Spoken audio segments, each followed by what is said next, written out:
Et bonsoir à tous. Il semblerait que beaucoup d'entre vous s'interrogent, va-t-il y avoir une halte saison ou ne va-t-il pas y en avoir sur ce cycle? Alors, on va regarder tout simplement le graphique. On va prendre le Crypto Total Market Cap qui exclut la dominance du top 10 et on va regarder un petit peu ce qui se passe. On a donc ce graphique qui se pose devant nous et immédiatement ce que l'on peut voir c'est cette trendline en fait qui se définit tranquillement et qui nous propose des mouvements haussiers et des mouvements baissiers. Donc là en fait on a les alts et leur dominance. Et qu'est-ce que l'on voit? On voit qu'on a une possibilité là de monter en 2019. On a également une très très forte poussée des alts en 2021. Un petit peu avant la fin du dernier top, on va regarder ça. On a eu également une poussée en fait des alts sur 2023 et eh bien écoutez, a priori on s'aperçoit que le point commun à tout ça c'est bien de venir toucher cette petite trendline. Donc si en effet on est en train de venir la toucher, eh bien ça sous-entend que l'alt season ne va pas tarder à débuter. C'est une manière de voir l'alt season, on peut aller voir l'index de Bitcoin season ou d'altcoin season, mais on peut également avoir une idée de ce qui peut se passer à ce niveau-ci. Alors du coup, je vais nous rajouter quand même le BTC en USD, on va le prendre sur Binance et on va mettre une nouvelle échelle de prix, comme ça on va pouvoir la travailler. Voilà, on la diminue un petit peu et on va regarder ce qui s'est passé en fait entre les deux. Donc nous avons ici la possibilité de prendre des droites verticales.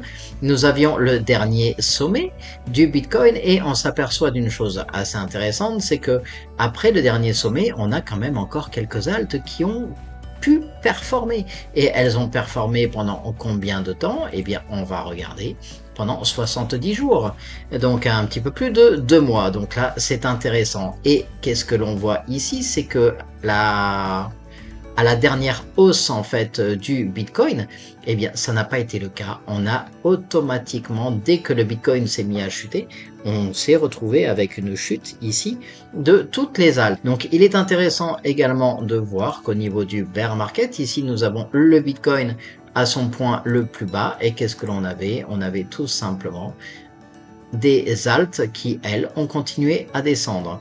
Donc quand on atteint le point haut du Bitcoin, on a encore des alts qui poussent, et quand on atteint le point bas du Bitcoin, on a encore des alts qui descendent. Très très important pour vous, si vous suivez les prochains cycles, à savoir que là nous sommes descendus sur 217 jours, c'est un petit peu plus que les autres cycles, mais ça vous donne une bonne idée de ce qui s'est passé. Donc du coup, je vais modifier cette ligne-là, et vous voyez que deux autres lignes sont apparues, ce sont les lignes du halving.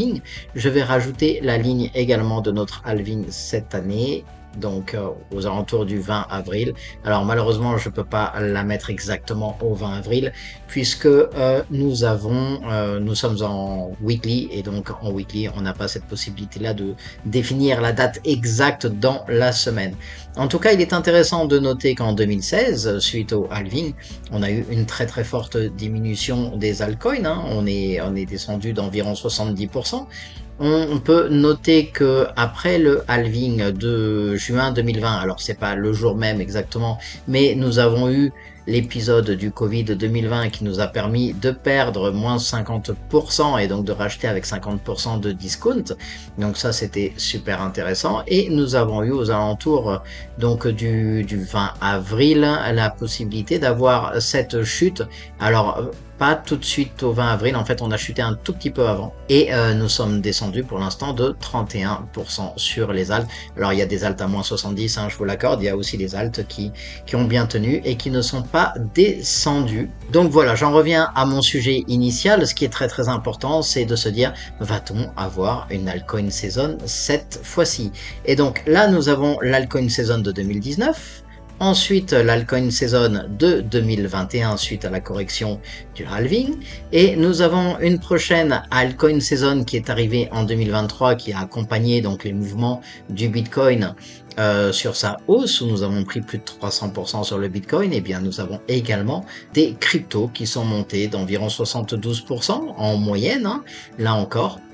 Et donc du coup, on s'aperçoit que à chaque fois, nous avions ici un très beau point de toucher sur la trendline. Donc ce que l'on attend maintenant, eh bien, c'est un redépart. Alors oui, et c'est vrai, on n'a pas touché exactement. On pourrait encore perdre 2%.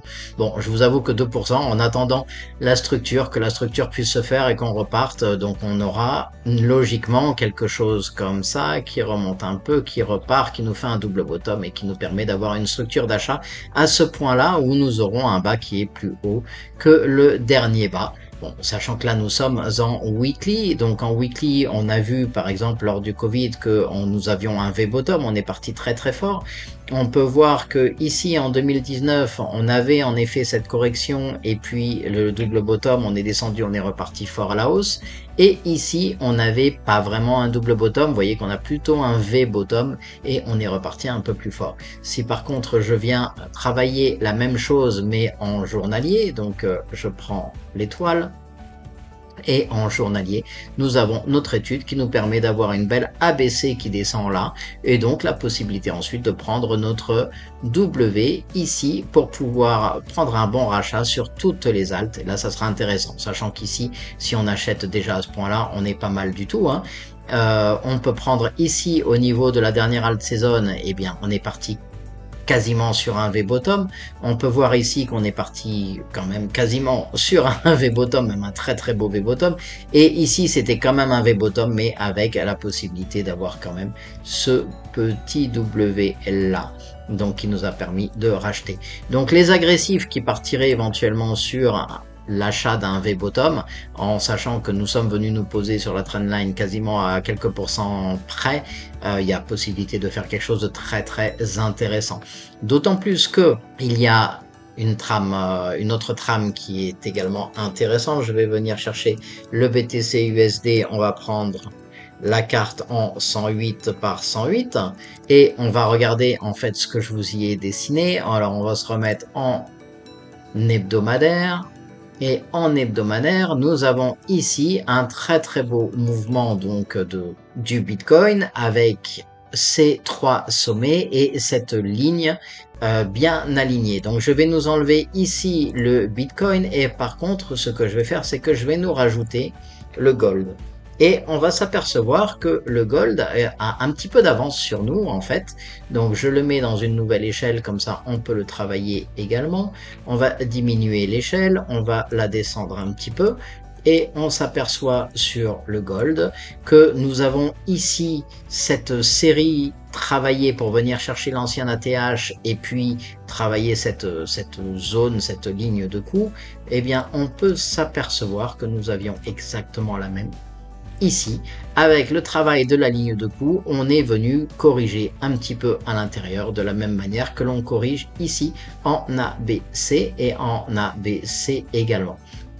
Et qu'a fait l'or qui est un petit peu en avance sur nous, eh bien nous sommes descendus de la MA 200, nous sommes passés sous la MA 200 pour une sorte de bear trap et à partir de là on part très très fortement à la hausse. Je vous le représente ici, donc l'ancien ATH, le travail de l'ATH, on est venu travailler plus bas et à partir du moment où on revient le tester, donc là nous serions si je vous matérialise en fait le point que nous avons ici correspondrait à ce point que nous avons ici. Et donc ce qui nous attend en fait c'est cette partie-là, cette montée-là en vague 1, en vague 2, en vague 3, en vague 4 et en vague 5 qui va se poursuivre sur l'or. Après ça, il va falloir sortir de l'or pour entrer dans d'autres mouvements à risque.